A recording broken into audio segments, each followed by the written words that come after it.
नमस्कार। आज के इस वीडियो लेक्चर में हम जानेंगे भारतीय काव्य शास्त्र से संबंधित महत्वपूर्ण प्रश्नोत्तर के बारे में। तो आइए शुरू करते हैं यह प्रश्नोत्तरी।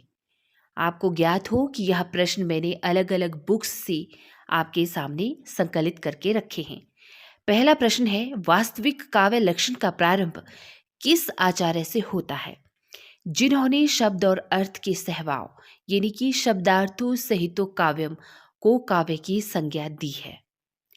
तो ऐसे आचार्य हैं आचार्य भामा, और आचार्य भामा की यह डेफिनेशन है कि शब्दार्थों सहितो काव्यम। प्रश्न 2, शब्द अर्थ संगम सहित भरे चमकृत भाई जग अद्भुत में अद्भुत ही सुखदा काव्य बनाए, यह पंक्ति किस आचार्य की है? तो देखिए, यह पंक्ति है कवि ग्वाल की, जो रसिकानंद कहे जाते हैं। प्रतिभा के दो भेद सहजा और उत्पाद्य किसने किए हैं? तो आचार्य रुद्रट ने प्रतिभा के दो भेद माने हैं, सहजा और उत्पाद्य। प्रतिभा को काव्य निर्माण का एकमात्र हेतु मानने के कारण किस आचार्य के प्रतिभावादी कहा जाता है? यानी कि जिस आचार्य ने प्रतिभा को काव्य निर्माण का एकमात्र हेतु माना है, वह आचार्य कौन है? तो वह आचार्य हैं पंडित जगन्नाथ। इन्होंने प्रतिभा को काव्य निर्माण का एकमात्र हेतु माना है, इसीलिए आचार्य जगन्नाथ जी को प्रतिभावादी आचार्य कहा जाता है। प्रतिभा के दो भेद कार्यत्री प्रतिभा और भावयित्री प्रतिभा किस आचार्य ने किए हैं? तो आचार्य राजशेखर ने प्रतिभा के दो भेद माने हैं, कार्यत्री प्रतिभा और भावयित्री प्रतिभा। भावयित्री प्रतिभा किस में होती है? कर्ता में, सहृदय में, अनुकरण में या दर्शक में? तो देखिए, भावयित्री प्रतिभा रहती है सहृदय में। भारतीय काव्यशास्त्र में भावक से क्या अभिप्राय है? तो भारतीय काव्यशास्त्र में भावक से अभिप्राय है सहृदय या आलोचक से। शरीरम तावदिष्टार्थ व्यवशीना पदावली, यह कथन किसका है? आचार्य दंडी का यह कथन है या यह परिभाषा है कि शरीरम तादिष्टार्थ व्यवशीना पदावली रीति सिद्धांत की उपलब्धि है। शैली की प्रधानता, शैली को सरल बनाना, शैली तत्व को महत्व देना या फिर शैली को सही दिशा देना। तो देखिए, रीति सिद्धांत की उपलब्धि रही है शैली तत्वों को महत्व देना। आचार्य वामन के अनुसार गुण और रीति का संबंध किससे है? तो आचार्य वामन के अनुसार गुण और रीति का संबंध रहा है अभेद से। आचार्य कुंतक के अनुसार वक्रोक्ति के कितने भेद हैं? आचार्य कुंतक ने वक्रोक्ति के 6 भेद माने हैं। वक्रोक्ति सिद्धांत की महत्वपूर्ण उपलब्धि क्या है? तो कलावाद की प्रतिष्ठा करना वक्रोक्ति सिद्धांत की महत्वपूर्ण उपलब्धि है। कवः कर्म काव्यम, यानी कवि का कर्म ही काव्य है, यह महत्वपूर्ण कथन किसका है? आचार्य कुंतक ने यह महत्वपूर्ण कथन दिया है कि कवः कर्म काव्यम, कवि का कर्म ही काव्य है। औचित्य विचार चर्चा ग्रंथ किस आचार्य का है? तो देखिए, आचार्य क्षेमेंद्र का है औचित्य विचार चर्चा ग्रंथ, और औचित्य संप्रदाय के प्रवर्तक भी आचार्य क्षेमेंद्र ही है। क्षेमेंद्र के अनुसार औचित्य के प्रधान भेद हैं 27, यानी कि आचार्य क्षेमेंद्र ने औचित्य के प्रधान भेद माने हैं 27। क्षेमेंद्र ने रस का प्राण किसे माना है? तो औचित्य को क्षेमेंद्र ने रस का प्राण तत्व माना है। ध्वन्यालोक की टीका ध्वन्यालोक लोचन किसने लिखी है? आचार्य अभिनव गुप्त ने ध्वन्यालोक की टीका लिखी है ध्वन्यालोक लोचन नाम से। ध्वनि सिद्धांत का प्रादुर्भाव के स्फोट सिद्धांत से हुआ है? तो व्याकरण के स्फोट सिद्धांत से। व्याकरण ने वाक यानी कि वाणी के कितने प्रकार माने हैं? तो व्याकरण ने वाक के 4 प्रकार माने हैं। आनंदवर्धन का समय क्या है? तो देखिए, आचार्य आनंदवर्धन का समय रहा है 9वीं शती का मध्य। आनंदवर्धन ने व्यंग्यार्थ के तारतम्य के आधार पर काव्य के कितने भेद किए हैं? आनंदवर्धन ने व्यंग्यार्थ के तारतम्य के आधार पर काव्य के 3 भेद किए हैं। आनंदवर्धन ने ध्वनि के कितने प्रकार माने हैं? तो ध्वनि के भी इन्होंने 3 प्रकार माने हैं। आनंदवर्धन के अनुसार रीति के 4 नियामक कौन कौन से हैं? तो वक्रोचित्य, वाच्योचित्य, विषयोचित्य और रसोचित्य, ये 4 नियामक हैं आनंदवर्धन के अनुसार रीति के। अभिनव गुप्त ने ध्वनि के कितने भेद किए हैं? तो देखिए जी, अभिनव गुप्त ने ध्वनि के 36 भेद किए हैं। आचार्य मम्मट ने ध्वनि के शुद्ध भेदों की संख्या कितनी स्वीकार की है? तो आचार्य मम्मट ने ध्वनि शुद्ध भेदों की संख्या 51 स्वीकार की है। पंडित राज जगन्नाथ काव्य के कितने भेद मानते हैं? तो पंडित राज जगन्नाथ जी ने काव्य के 2 भेद माने हैं। आचार्यों ने व्यंग्यार्थ की प्रधानता, गौणता एवं अभाव के आधार पर काव्य के कितने भेद किए हैं? तो देखिए, व्यंग्यार्थ की प्रधानता, गौणता एवं अभाव के आधार पर आचार्यों ने काव्य के 5 भेद किए हैं। आधुनिक काल के प्रारंभिक समय में से सेठ कन्हैयालाल पौड्याल ने किस नामक ग्रंथ की रचना की जो आगे चलकर रसमंजरी और अलंकार मंजरी के रूप में प्रकाशित हुआ? तो वह ग्रंथ रहा काव्य कल्पद्रुम। हृदय दर्पण नामक ग्रंथ की रचना किसने की है? तो देखिए, आचार्य भट्टनायक का ग्रंथ है हृदय दर्पण। हिंदी वक्रोक्ति जीवितम की भूमिका किसने लिखी है? तो डॉक्टर नगेंद्र ने हिंदी वक्रोक्ति जीवितम की भूमिका लिखी है। रस निरूपण के प्रथम व्याख्याता और रस निरूपण का प्रथम ग्रंथ किसे माना जाता है? तो आचार्य भरत मुनि जी को रस निरूपण का प्रथम व्याख्याता माना जाता है और उन्हीं के लिखे ग्रंथ नाट्य शास्त्र को रस निरूपण का प्रथम ग्रंथ भी माना जाता है। आचार्य भरत ने कितने स्थायी भाव, कितने सात्विक भाव और कितने संचारी भावों का उल्लेख किया है? तो आचार्य भरत ने 8 स्थायी भाव, 8 सात्विक भाव और 33 संचारी भावों का उल्लेख किया है।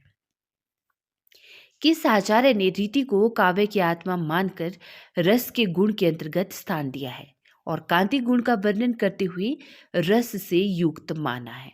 तो वे आचार्य हैं आचार्य वामन। आचार्य रुद्रट ने शांत रस का स्थायी भाव किसे माना है? तो आचार्य रुद्रट ने शांत रस का स्थायी भाव माना है समयक ज्ञान को।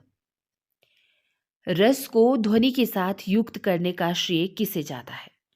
तो आचार्य आनंदवर्धन को रस को ध्वनि के साथ युक्त करने का श्रेय जाता है। आचार्य भोज ने 12 रसों का विवेचन किया है जिनमें से 4 नए हैं। कौन कौन से हैं? प्रेयस, शांत, उदात और उद्धत। भोज ने रस का मूल किसे माना है? तो आचार्य भोज ने रस का मूल रस को ही माना है। वाक्य रसात्मकम काव्यम, यह कथन किसका है? आचार्य विश्वनाथ का यह कथन है, यह परिभाषा है कि वाक्य रसात्मकम काव्यम। आचार्य शुक्ल ने काव्य की आत्मा किसे माना है? तो आचार्य शुक्ल ने रस को काव्य की आत्मा माना है। भट्ट लोलट ने रस की अवस्थिति किस में मानी है? तो देखिए, भट्ट लोलट जी ने रस की अवस्थिति मानी है अनुकार्य में।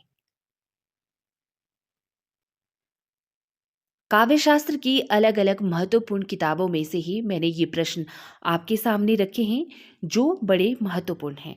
और देखिए, शब्द शक्ति से संबंधित यानी कि काव्य की जो शब्द शक्तियाँ रहती हैं और जो काव्य के गुण रहते हैं, दोष रहते हैं, उन सब से यह संबंधित प्रश्न है। तो चलिए देखते हैं नेक्स्ट प्रश्न। जैसे यहाँ पर लिखा है कि राम सदैव चौकन्ना रहता है, इस वाक्य में कौन सी शब्द शक्ति होगी? रूढ़ि लक्षणा, प्रयोजनवती लक्षणा, शाब्दी व्यंजना या आर्थी व्यंजना? तो राम सदैव चौकन्ना रहता है, इस वाक्य में रूढ़ि लक्षणा शब्द शक्ति है। हे प्रभु आनंददाता, ज्ञान हमको दीजिए, शीघ्र सारे दुर्गुणों को दूर हमसे कीजिए, इस उदाहरण में कौन सा गुण है? तो इस उदाहरण में प्रसाद गुण है। काव्य शोभाया कर्तारो धर्मा गुणः, प्रस्तुत काव्य गुण की परिभाषा किस आचार्य ने दी है? तो यह परिभाषा है आचार्य वामन की। आचार्य भरत मुनि ने काव्य गुणों की संख्या कितनी मानी है? आचार्य भरत मुनि ने काव्य गुणों की संख्या मानी है 10। ओज गुण की विशेषता से संबंधित कथन कौन सा सही होगा? तो देखिए यहाँ पर 1, 2 और 3 यानी कि ट वर्गीय व्यंजनों का जिसमें आधिक्य रहता है वह ओज गुण में आते हैं या उसमें ओज गुण पाया जाता है। समासिक पदावली का प्रयोग जिसमें रहता है और वीर रस की जहाँ पर व्यंजना रहती है, यानी कि ट वर्गीय व्यंजनों का आधिक्य, समासिक पदावली का प्रयोग और वीर रस की व्यंजना वाले शब्दों में ही या इस तरह के वाक्यों में ओज गुण की विशेषता पाई जाती है। काव्य गुणों में राजा किसे माना जाता है? तो जितने भी 3 तरह के प्रमुख काव्य गुण है ना, ओज गुण, प्रसाद गुण और माधुर्य गुण, तो इनमें जो गुणों का राजा माना जाता है वह माना जाता है प्रसाद गुण को। काव्य अलंकार संग्रह के रचनाकार हैं, तो आचार्य उद्भट काव्य अलंकार संग्रह के रचनाकार हैं। एवं क्रम हेतु अभिधाय रस विषय लक्षण सूत्र महा, यह रस संबंधी सूत्र किस आचार्य का है?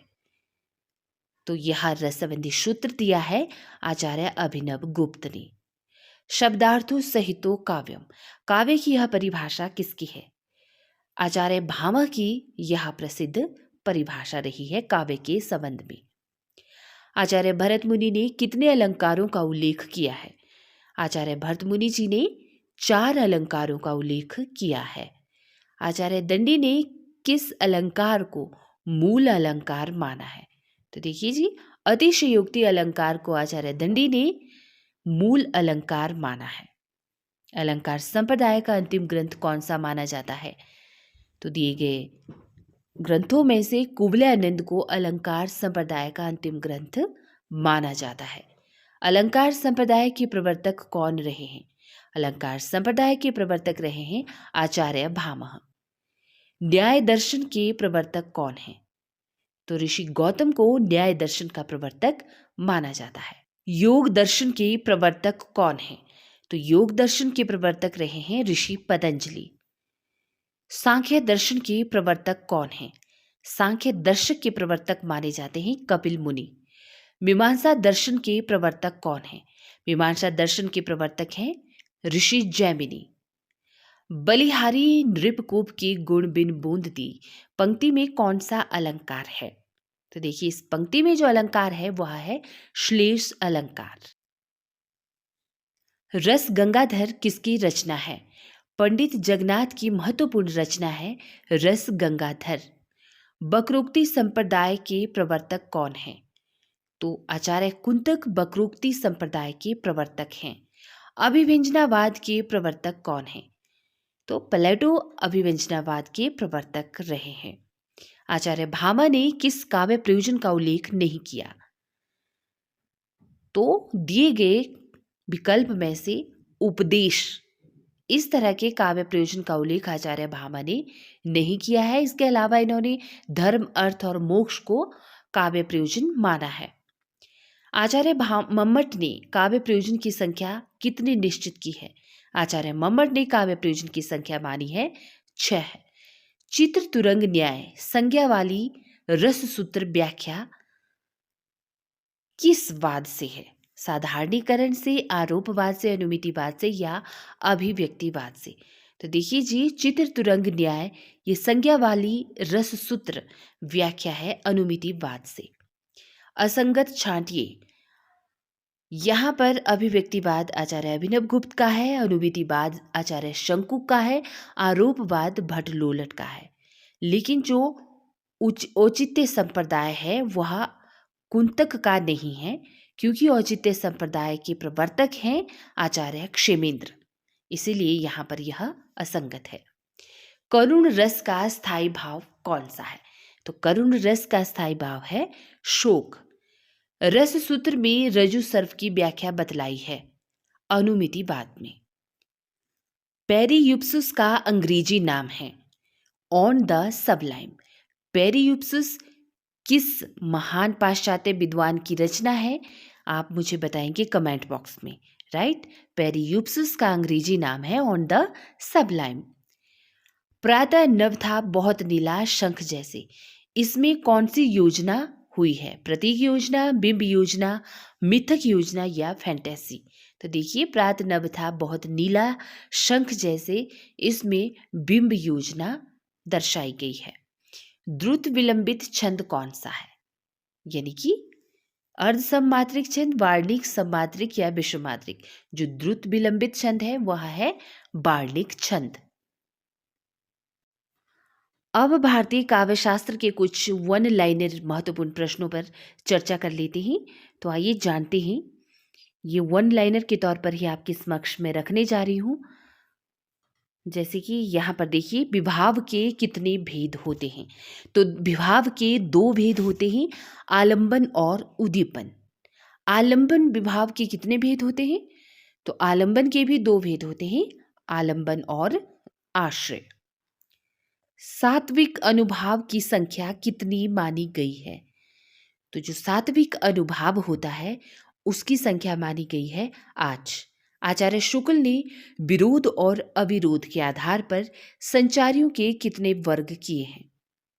तो आचार्य शुक्ल ने विरोध और अविरोध के आधार पर संचारियों के 4 वर्ग किए हैं, सुखात्मक, दुखात्मक, उभयात्मक और उदासीन।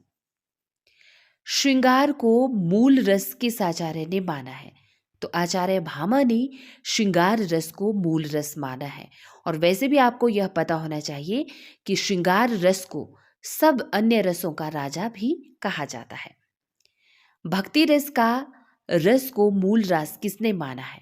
तो मधुसूदन सरस्वती एवं रूप गोस्वामी जी ने भक्ति रस को अन्य रसों का मूल रस माना है। शंकुक के अनुसार भरत मुनि के रस सूत्र में आए संयोग शब्द का क्या अर्थ है?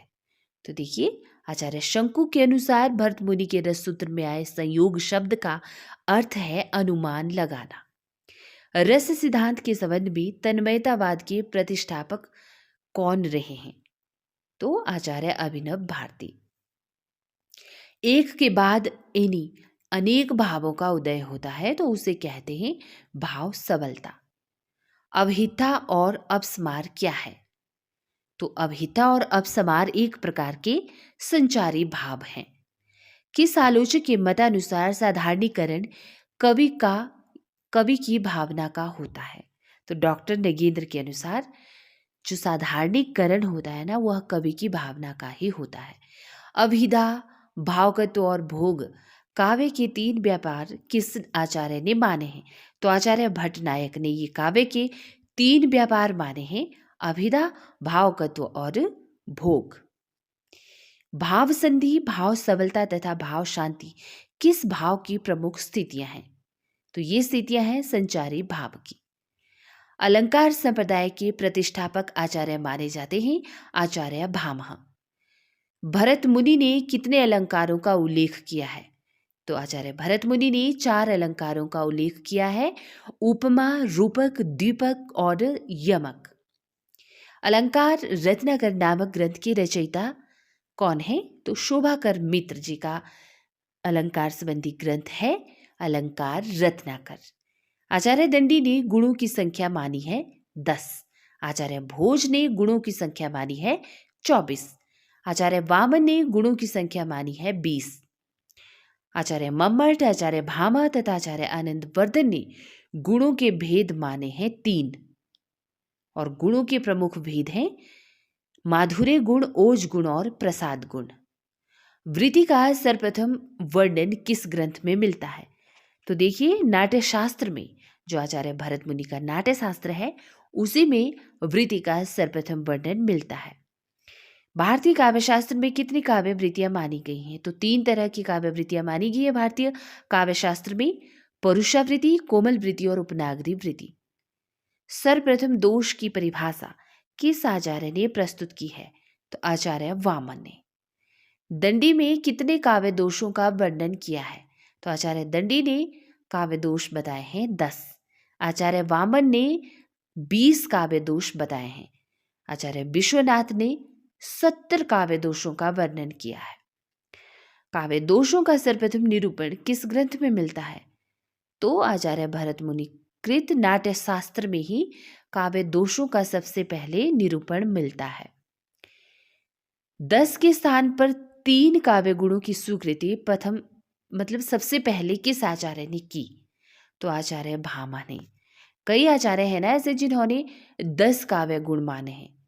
लेकिन आचार्य भामा ने 3 ही काव्य गुणों को स्वीकृति दी है। प्रेयान नामक नवीन रस की उद्भावना किस आचार्य ने की है? तो आचार्य रुद्रट ने। आलोक का हिंदी भाष्य किसने लिखा है? आचार्य विश्वेश्वर ने। भाव प्रकाश नामक ग्रंथ की रचयिता है शारदा तनय। दंडी ने कितने काव्य हेतु माने हैं? तो देखिए जी, आचार्य दंडी ने 3 काव्य हेतु माने हैं। निसर्ग की प्रतिभा, निर्मल शास्त्र ज्ञान और अमंद अभियोग यानी कि अभ्यास। रुद्रट और कुंतक ने कितने काव्य हेतु माने हैं? तो रुद्रट और कुंतक ने 3 काव्य हेतु माने हैं, शक्ति, व्युत्पत्ति और अभ्यास।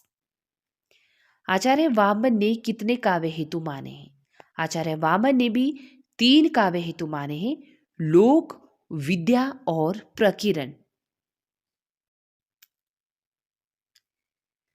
व्यंग्य के तारतम्य के आधार पर काव्य के कितने भेद माने जाते हैं?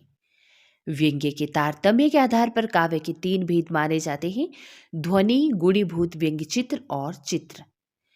काव्य रूप यानी कि इंद्रिय गम्यता के आधार पर काव्य के कितने भेद हैं? तो इंद्रिय गम्यता के आधार पर काव्य के 2 भेद हैं, दृश्य काव्य और श्रव्य काव्य। दृश्य काव्य के कितने प्रमुख भेद हैं? तो देखिए, दृश्य काव्य को रूपक भी कहा जाता है और इसके हैं 10 भेद। श्रव्य काव्य के 3 भेद होते हैं, गद्य, पद्य और चंपू। यानी कि चंपू होता है गद्य पद्य मिश्रित। लक्षणा के कुल कितने भेद माने जाते हैं? तो लक्षणा के कुल 12 भेद माने जाते हैं। किस लक्षणा को अभिधा यानी कि पुच्छभूता कहते हैं? रूढ़ि लक्षणा को अभिधा पुच्छभूता भी कहते हैं। किस आचार्य ने लक्षणा के 80 भेदों का उल्लेख किया है? तो आचार्य विश्वनाथ ने लक्षणा शब्द शक्ति के 80 भेदों का उल्लेख किया है। आचार्य मम्मट ने लक्षणा के कितने भेदों का उल्लेख किया है? आचार्य मम्मट ने लक्षणा के कुल 12 भेदों का ही उल्लेख किया है। किस काव्य को चित्र काव्य भी कहा जाता है? तो अधम काव्य को। बंध के आधार पर काव्य के कितने भेद हैं? बंध के आधार पर काव्य के 2 भेद होते हैं, प्रबंध काव्य और मुक्तक काव्य। पूर्वापर संबंध निरपेक्ष काव्य रचना को क्या कहते हैं? तो मुक्तक काव्य रचना। पूर्वापर संबंध निर्वाह यानी कि सापेक्ष रचना को कहते हैं प्रबंध। संस्कृत में साहित्य के लिए कौन या किस शब्द का प्रयोग होता है? तो संस्कृत में साहित्य के लिए वाङ्मय शब्द का प्रयोग होता है। तात्पर्य क्या है? अभिधा, लक्षणा, व्यंजना की तरह तात्पर्य भी चौथे प्रकार की एक नई शब्द शक्ति है। भामह अभाववादी कहलाते हैं क्योंकि उन्होंने काव्य में ध्वनि की सत्ता स्वीकार नहीं की है, इसीलिए भामह अभाववादी आचार्य कहलाते हैं। प्रतिभा मात्र को ही काव्य का हेतु आवश्यक सर्वप्रथम किसने माना है? तो आचार्य हेमचंद्र ने प्रतिभा को ही काव्य का प्रमुख हेतु माना है। गुणीभूत व्यंग्य के कितने भेद होते हैं? तो गुणीभूत व्यंग्य के 8 भेद होते हैं। वाच्यता असह का अन्य नाम है रस ध्वनि। आचार्य भरत ने हास्य रस के कितने भेद माने हैं? तो आचार्य भरत ने रस भेद के 6 भेद माने हैं। आचार्य कुंतक ने वक्रोक्ति के भेद व उपभेद माने हैं। 6 भेद माने हैं इन्होंने और 41 उपभेद माने हैं आचार्य कुंतक ने। काव्य के तत्व माने गए हैं 2। काव्य के 2 तत्व माने जाते हैं प्रमुखतः। महाकाव्य के उदाहरण हैं जैसे कि रामचरितमानस, रामायण, साकेत, महाभारत, पद्मावत, कामायनी, उर्वशी और लोकायतन, एकलव्य आदि। ये महाकाव्य के उदाहरण हैं। और मुक्तक काव्य के उदाहरण हैं जैसे कि मीरा के पद, रमेनिया, शब्दसती आदि। काव्य किसे कहते हैं? देखिए, दोष रहित, सगुण सहित एवं रमणीयार्थ प्रतिपादक युगल रचना को ही काव्य कहते हैं। और काव्य के तत्व हैं, तो देखिए काव्य के तत्व हैं भाषा तत्व, बुद्धि या विचार तत्व, कल्पना तत्व और शैली तत्व। ये काव्य के महत्वपूर्ण तत्व माने जाते हैं। काव्य के भेद, जैसे कि मैंने अभी पहले बात की, प्रबंध काव्य और मुक्तक काव्य, ये दो भेद काव्य के भेद हैं। प्रबंध काव्य भी दो तरह का होता है, महाकाव्य और खंड काव्य। आचार्य वामन ने काव्य प्रयोजन माना है, तो किसको माना है? प्रीति आनंद की प्राप्ति, यानी कि दृष्ट प्रयोजन अदृष्ट प्राप्ति, इसी को आचार्य वामन ने काव्य प्रयोजन माना है। भामह की काव्य परिभाषा है, तो आचार्य भामह की बड़ी प्रसिद्ध काव्य परिभाषा रही है, शब्दार्थो सहितो काव्यम। प्रबंध काव्य का शाब्दिक अर्थ क्या होता है? प्रबंध काव्य का शाब्दिक अर्थ होता है प्रकृष्ट या विशिष्ट रूप से बंधा हुआ। रसात्मक वाक्यम काव्यम, यह परिभाषा दी है पंडित जगन्नाथ जी ने। काव्य के कला पक्ष में निहित होती है भाषा। काव्य में आत्मा की तरह माना गया है रस को। तद दोषो शब्दार्थो सगुणावलंकृति पुनः क्वापि, यह परिभाषा दी है आचार्य मम्मट ने। काव्य के तत्व विभक्त किए गए हैं 4 वर्गों में, प्रमुखतः रस और शब्द में। कवि दंडी ने काव्य के कितने भेद माने हैं? तो कवि दंडी ने काव्य के 3 भेद माने हैं। रमणीयार्थ प्रतिपादक शब्द काव्यम की परिभाषा दी है आचार्य जगन्नाथ जी ने। काव्य रूपों में दृश्य काव्य है नाटक। नाटक काव्य रूपों में दृश्य काव्य का एक महत्वपूर्ण उदाहरण है। काव्य प्रयोजन की दृष्टि से कौन सा मत सर्वमान्य है? तो आचार्य मम्मट जी का मत माना जाता है सर्वमान्य काव्य प्रयोजन के संदर्भ में। काव्य प्रयोजनों में प्रमुख माना जाता है आनंदानुभूति को। काव्य रचना का प्रमुख कारण माना जाता है प्रतिभा को। जब भी मैंने काव्यशास्त्र के तौर पर मतलब काव्यशास्त्र की महत्वपूर्ण बातें आपके सामने रखी हैं, तो मैंने अच्छे से समझाया है कि प्रमुख काव्य प्रयोजन कौन कौन से रहे हैं और काव्य हेतु कौन कौन से रहे हैं। जितनी भी प्लेलिस्ट में मैंने काव्यशास्त्र से संबंधित वीडियोज़ रखी है, तो उसमें हमने अच्छे से समझा है ना। लेकिन फिर भी यहाँ पर देखिए प्रश्न के तौर पर कि काव्य रचना का प्रमुख हेतु या कारण माना जाता है प्रतिभा को, ओके। और काव्य प्रयोजन का प्रमुख माना जाता है आनंदानुभूति को। महाकाव्य और खंड काव्य में समान लक्षण है। कथनक उपस्थान एक जैसा होता है, यानी कि जो महाकाव्य और खंड काव्य होता है ना, उन दोनों में समान ही विशेषताएं पाई जाती हैं, लेकिन कथनक और उपस्थापन एक जैसे होता है। काव्य रचना के सहायक तत्व कौन से हैं? तो काव्य रचना के सहायक तत्व हैं वर्ण्य विषय यानी कि भाव, और अभिव्यक्ति यानी कि कला पक्ष और आत्म पक्ष। मम्मट के काव्य प्रयोजन हैं। आचार्य मम्मट ने काव्य प्रयोजन माना है यश को, अर्थ को, व्यवहार ज्ञान को, शिवेतर क्षति, संग पर निवृत्ति और कांता सम्मिलित। ये सब गुण आचार्य मम्मट के काव्य प्रयोजन में सम्मिलित है। मम्मट के शिवेतर का अभिप्राय क्या है? तो मम्मट के शिवेतर का अभिप्राय है अनिष्ट, सगुणालंकार सहित दोष सहित जो हुई, यह परिभाषा दी है आचार्य चिंतामणि जी ने। भारतीय काव्यशास्त्र के अनुसार काव्य के तत्व हैं शब्द और अर्थ, रस, गुण, अलंकार, दोष, रीति। ये सब भारतीय काव्यशास्त्र के अनुसार काव्य के प्रमुख तत्व हैं। आधुनिक कवियों ने काव्य के प्रयोजन में क्या विचार दिए हैं?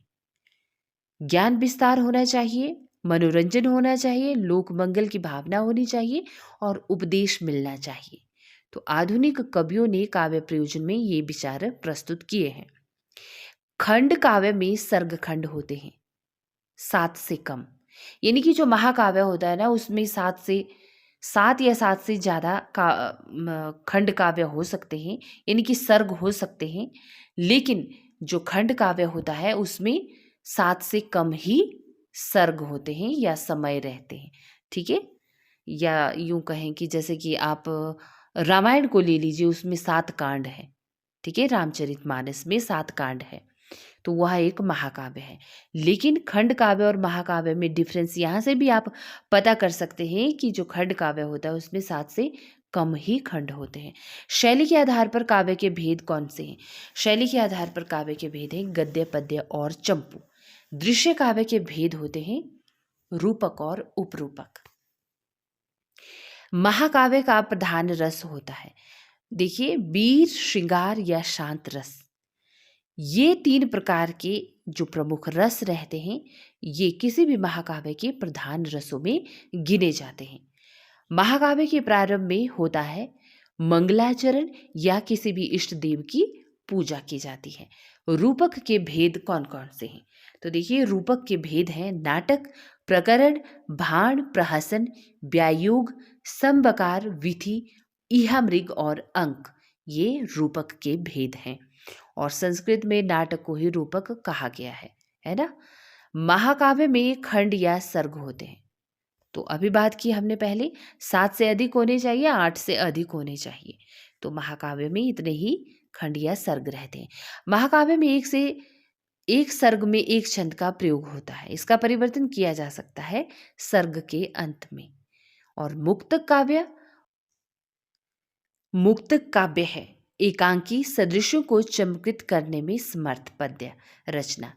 और देखिए, यहाँ पर नेक्स्ट प्रश्न भी सम्मिलित हो गया है कि यह परिभाषा किसने दी है कि प्रबंध काव्य वनस्थली है तो मुक्तक काव्य एक गुलदस्ता है। तो यह उक्ति है आचार्य रामचंद्र शुक्ल की। मुक्तकार के लक्षण होते हैं मार्मिकता, कल्पना, प्रबल, व्यंग्य प्रयोग, कोमलता, सरलता और नाद सौंदर्य। यह एक किसी भी मुक्तकार के लक्षण होते हैं, यानी कि जो मुक्त रचनाएं होती हैं उस संदर्भ में ये बात कही गई है। मुक्तक के भेद हैं रस मुक्तक और सुक्ति मुक्तक।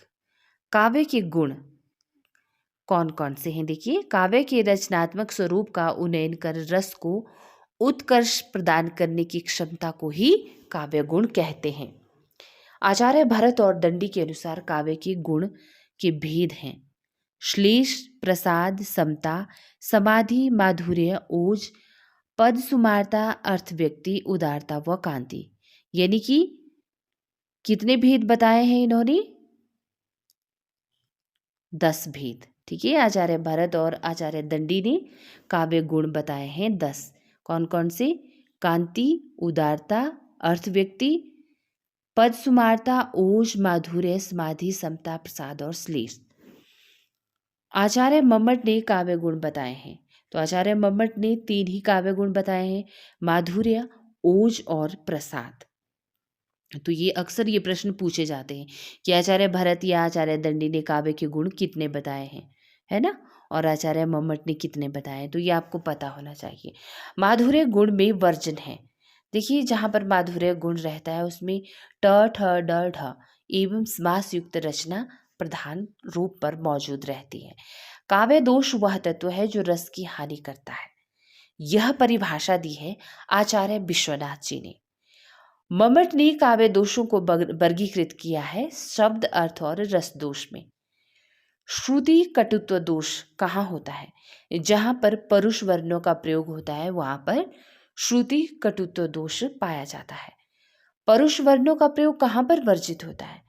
जो श्रृंगार रस, करुण रस तथा कोमल भाव की अभिव्यंजना वाली पंक्तियां रहती हैं या शब्द रहते हैं, वहाँ पर परुष वर्गों का प्रयोग वर्जित रहता है। परुष वर्ग किस अलंकार में वर्जित नहीं माने जाते? जहाँ पर यमक अलंकार या जिन वाक्यों में यमक अलंकार पाया जाता है वहाँ पर परुष वर्ग अलंकार में वर्जित नहीं माना जाता है। ठीक है। परुष वर्ण कब गुण बन जाते हैं? जब वीर, रौद्र और कठोर भाव की अभिव्यंजना होती है तो परुष वर्ण तब फिर गुण का कार्य करते हैं। श्रुति कटुत्व दोष किस वर्ग में आता है? शब्द दोष में।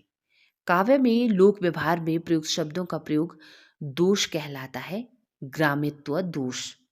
जैसे कि काव्य के गुण कई आचार्यों ने आपने देखा कि 10 गुण बताए हैं। आचार्य मम्मट ने काव्य के 3 गुण बताए हैं। तो उसी तरह से जैसे काव्य के गुण होते हैं वैसे ही काव्य के दोष भी होता है, जिसमें श्रुति कटुत्व, ग्राम्यत्व, अप्रीतत्व दोष, है ना, इस तरह के नाम वाले दोष पाए जाते हैं। अप्रीतत्व दोष कहलाता है अप्रचलित पारिभाषिक शब्द का प्रयोग जहाँ पर होता है वहाँ पर अप्रीतत्व दोष होता है।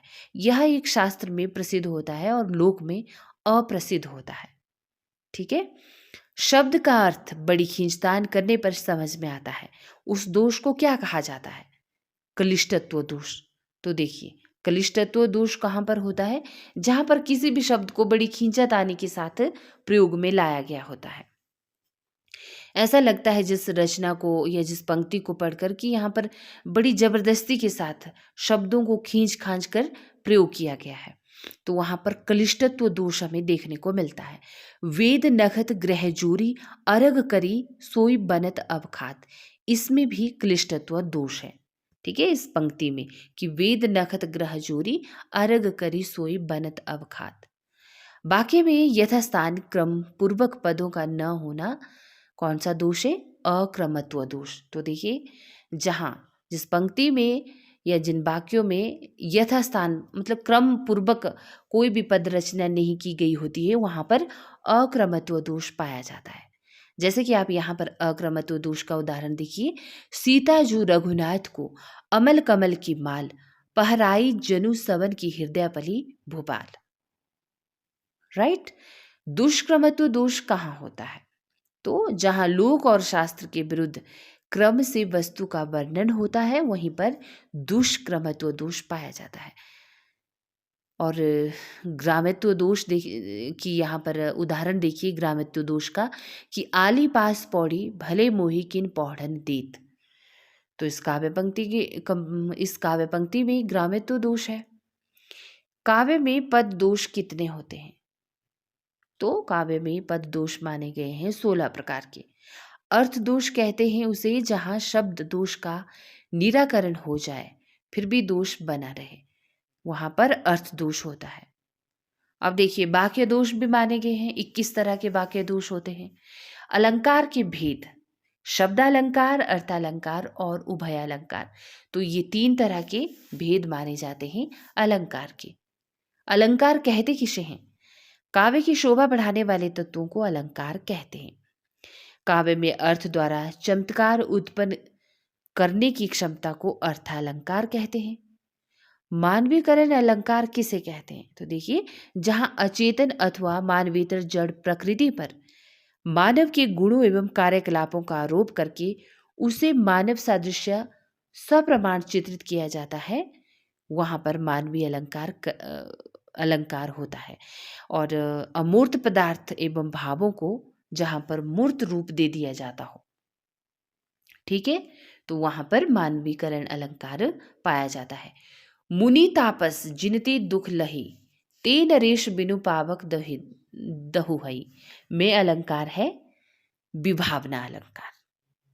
जहां वास्तव में विरोध न होने पर भी किंचित विरोध का आभास होता है, वहां पर होता है विरोधाभास अलंकार।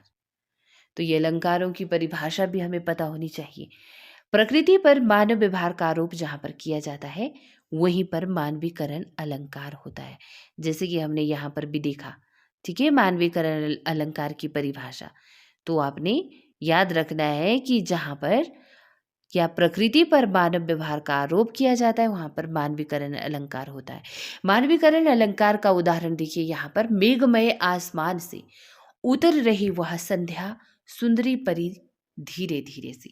ठीक है, तो आसमान को मेघमय यानी कि बादलों से भरा हुआ आसमान है, लेकिन वहां से संध्या रूपी सुंदरी उतर रही है।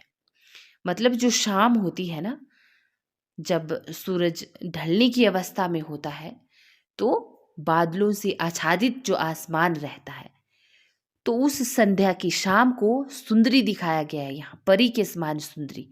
तो प्रकृति को जहाँ पर मानवीकरण का आरोप लगाया जाता है, वहीं पर मानवीकरण अलंकार होता है। अब विभावना अलंकार देखिए कि जहाँ बिना कारण या बिना किसी कारण के विपरीत अवस्था के कार्य होना की अवस्था को पाया जाता है, वहां पर विभावना अलंकार होता है। मतलब कारण है ही नहीं लेकिन फिर भी कार्य हो रहा है, ठीक है, तो वहीं पर विभावना अलंकार होता है।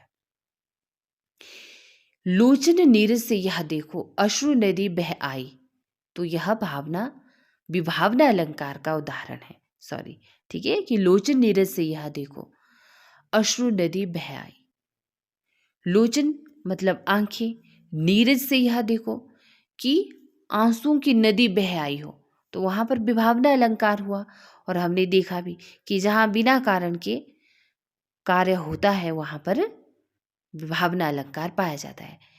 अलंकारों की निश्चित परिभाषा दी है जी आचार्य दंडी ने।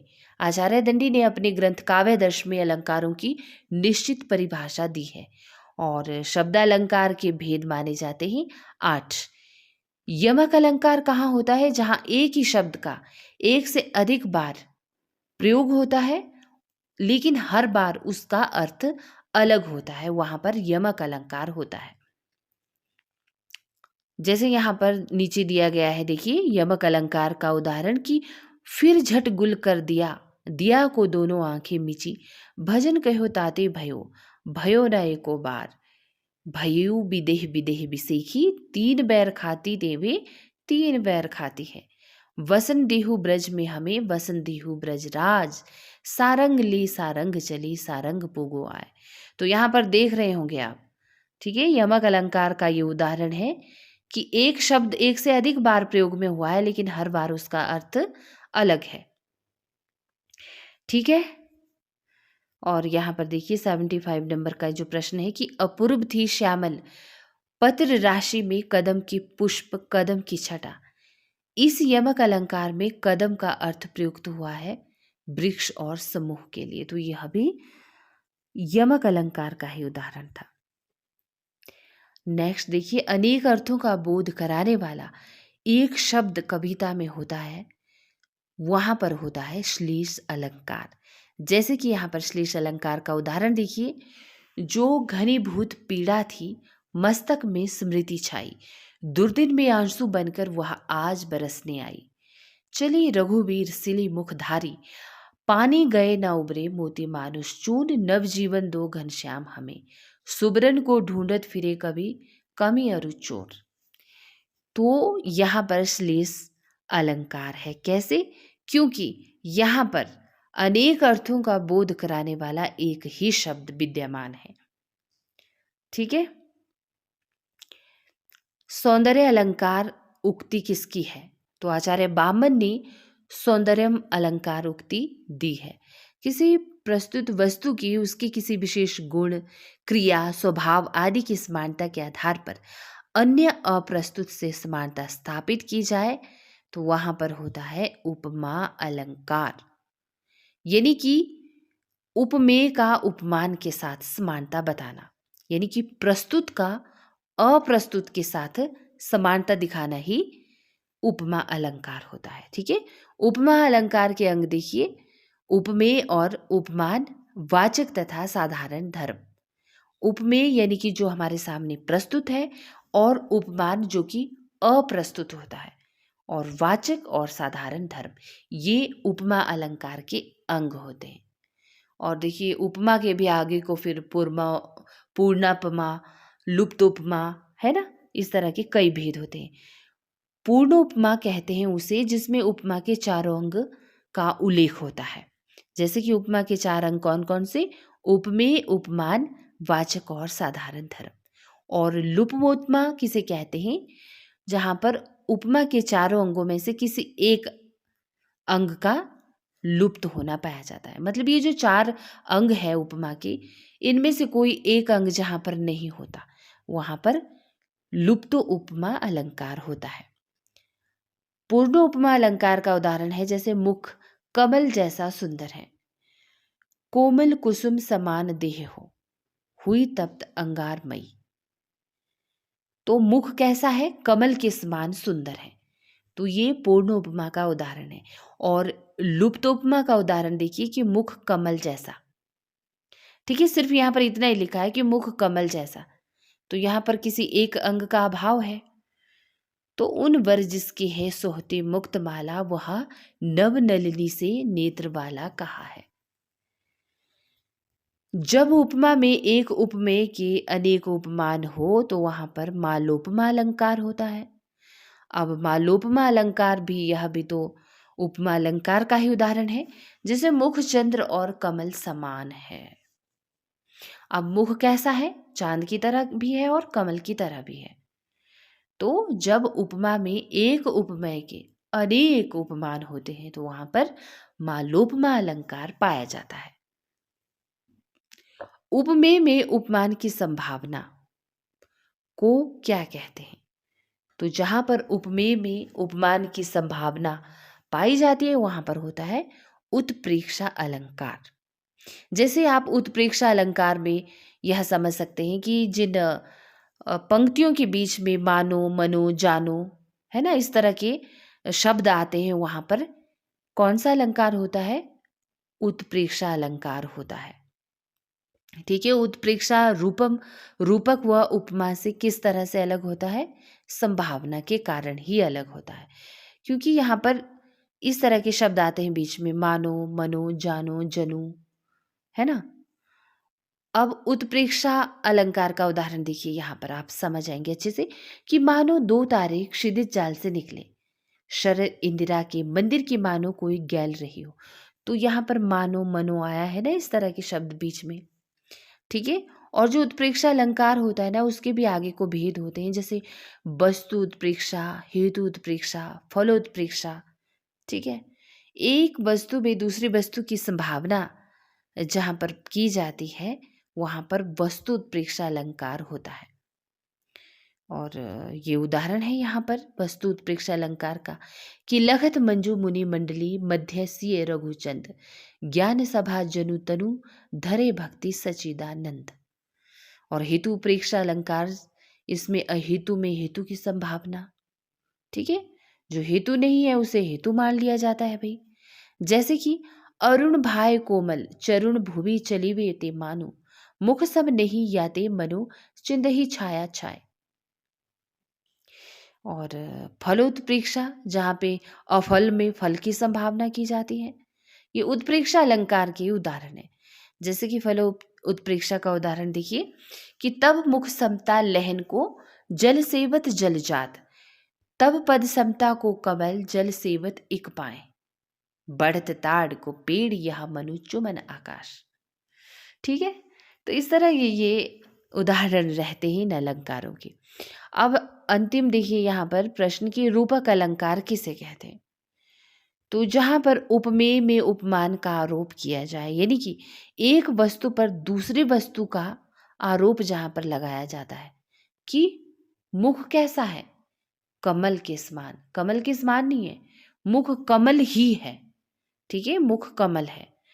आप समझ गए होंगे उपमा अलंकार और रूपक अलंकार में यही फर्क होता है कि रूपक अलंकार में किसी एक वस्तु को दूसरी वस्तु का बिल्कुल आरोप सरेआम लगाया जाता है कि मुख कमल है, और उपमा में क्या होता है? मुख कमल के समान है, यानी कि कमल की तरह है।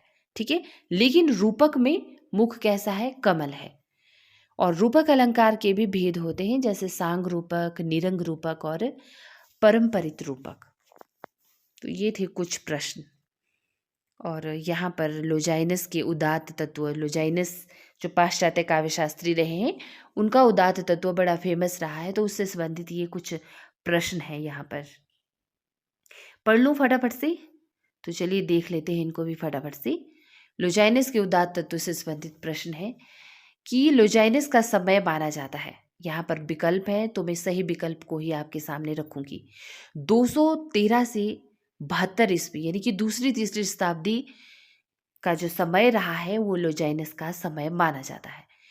पेरियुप्सुस, यह रचना किसकी है और कब प्रकाशित हुई थी, और इसकी भाषा और शैली क्या है? तो देखिए, लोजाइनस की रचना है यह पेरियुप्सुस, 1544 ईस्वी में इसकी रचना हुई है। यह यूनानी भाषा में रचित है और पत्रात्मक शैली में रचित है, लोजाइनस की पेरियुप्सुस। ठीक है। तो हम देख भी रहे हैं, लोजाइनस के बारे में ही जान भी रहे हैं। ये प्रश्न सभी लोजाइनस से संबंधित है यहाँ पर, जो इन्होंने उदात्त तत्व दिया। ठीक है। पेरियुप्सुस रचना कब की है और कब प्रकाशित हुई, ये हमने जान लिया कि लोजाइनस द्वारा रची हुई यह कवि रचना है और 1554 ईस्वी में रची गई है, यूनानी भाषा में पत्रात्मक शैली में। लोजाइनस ने औदात्य को पुष्ट करने के लिए कितने अलंकारों का उल्लेख किया है? तो देखिए, लोजाइनस का औदात्य तत्व बड़ा प्रभावशाली रहा है, बड़ा प्रसिद्ध रहा है, तो इसमें इन्होंने 11 अलंकारों का उल्लेख किया है। लोजाइनस के उदात्त तत्वों में जो बाधक तत्व रहे हैं वे रहे हैं शब्दाडंबर, बालेता और भावाडंबर, ये तीनों तरह के बाधक तत्व रहे हैं रोजाइलस के उदात्त तत्वों में। लुजाइनस ने बालेता का क्या अर्थ दिया है? बचकाना और सस्तापन, ये दोनों तरह के अर्थ लिए हैं इन्होंने बालेता से। लुजाइनस के उदात्त तत्व को प्रथम भावात्मक साहित्य सिद्धांत किसने कहा है? तो देखिए, डेविड डेचिस ने लुजाइनस के उदात्त तत्व को प्रथम भावात्मक साहित्य सिद्धांत कहा है। लुजाइनस को प्रथम स्वच्छंदतावादी आलोचना किसने कहा है? आलोचक किसने कहा है? यहाँ पर ऐसे होगा कि लुजाइनस को प्रथम स्वच्छंदतावादी आलोचक किसने कहा है? तो स्कॉट जेम्स ने। लुजाइनस ने किस बाधक तत्व को जलोदर रोग कहा है? मोस्ट इंपॉर्टेंट क्वेश्चन है ये। शब्दाडंबर को लुजाइनस ने जलोदर रोग कहा है। ऑन द सबलाइम किसका अंग्रेजी नाम है? तो पेरीयुप्सुस का। ठीक है, पेरीयुप्सुस जो रचना है उसी का अंग्रेजी नाम है ऑन द सबलाइम। लुजाइनस के अंतरंग स्रोत कौन कौन से हैं? तो उद्यम आवेग या प्रबल भावों की उत्कृष्टता और महान विचार व धारणा, ये दोनों तरह के अंतरंग स्रोत रहे हैं लुजाइनस के उदात्त तत्व के। ठीक है, लुजाइनस के बहिरंग स्रोत कौन कौन से रहे हैं? यानी कि जो लुजाइनस ने उदात्त तत्व दिया है ना, उसके बहिरंग स्रोत रहे हैं अलंकार, शब्द यानी कि भव्य शब्द योजना और गरिमामय अभिव्यक्ति। ये तीनों तरह के बहिरंग स्रोत रहे हैं लुजाइनस के उदात्त तत्व के। लुजाइनस के अनुसार उदात्त का मूल आधार व कार्य क्या है? महान विचार और सम्मोहन, यही लुजाइनस के उदात्त तत्व का मूल आधार व कार्य है। उदात्त है क्या है? नैसर्गिक व उत्पाद्य। उदात्त अभिव्यंजना का अनिवर्चनीय प्रकर्ष व वैशिष्ट्य कथन है, यह कहना रहा है लुजाइनस का। पेरीयुप्सुस का हिंदी अनुवाद उदात्त के विषय में किसने किया है? तो देखिए, जो पेरीयुप्सुस रचना है उसका हिंदी में अनुवाद उदात्त के विषय में नाम से किया है निर्मला जैन ने। युप्सुस का अर्थ क्या होता है? औदात्य या ऊंचाई। ठीक है, औदात्य या ऊंचाई युप्सुस का अर्थ होता है। लुजाइनस की आलोचना का प्रकार शुद्ध सौंदर्यवादी वह सबसे उत्कृष्ट है, यह कथन है सेंट सबरी जी का। उदात्त तत्व का सिद्धांत है लुजाइनस का ही। प्राचीन राजनीतिक दर्शन का पिता किसे माना जाता है? तो प्राचीन राजनीतिक दर्शन का पिता माना जाता है प्लेटो को। प्राचीन राजनीतिक विज्ञान का पिता किसे माना जाता है? तो देखिए, अरस्तु को प्राचीन राजनीतिक विज्ञान का पिता माना जाता है। काव्य मिथ्या जगत की अनुकृति है, यह मत रहा है प्लेटो का। कला के प्रति प्लेटो का दृष्टिकोण था उपयोगितावादी। एक गोबर से भरी टोकरी भी सुंदर कही जा सकती है यदि वह अपना कोई उपयोग रखती हो, यह विचार रहा है प्लेटो का। अरस्तु के अनुसार अनुकरण का अर्थ है कला प्रकृति की ही अनुकृति है। ठीक है, तो यही अरस्तु के अनुसार अनुकरण का अर्थ रहा है। कौन सी रचना प्लेटो की नहीं है? The republic, the laws, the statesman, ये सभी रचनाएं प्लेटो की हैं, लेकिन पोएटिक्स प्लेटो की रचना नहीं है। अरस्तु के द्वारा प्रयुक्त अनुकरण का अर्थ है सादृश्य विधान के द्वारा मूल वस्तु का पुनराख्यान करना, यह विचार रहा है प्रोफेसर बुचर। विरेचन शब्द का संबंध है किससे? मिमेसिस, कैथारसिस, अनुकृति या दुखांत नाटक। तो देखिए, विरेचन शब्द का संबंध रहा है कैथारसिस से। विरेचन सिद्धांत के जन्मदाता माने जाते हैं अरस्तु। किसने विरेचन सिद्धांत का विरोध कर माना है कि हम नाटक इसलिए देखने नहीं जाते कि मनोवेगों को निकाल दें, अपितु इसलिए जाते हैं कि उनको अधिक मात्रा में प्राप्त कर सके। तो F.L. लूकस का यह प्रसिद्ध कथन रहा है।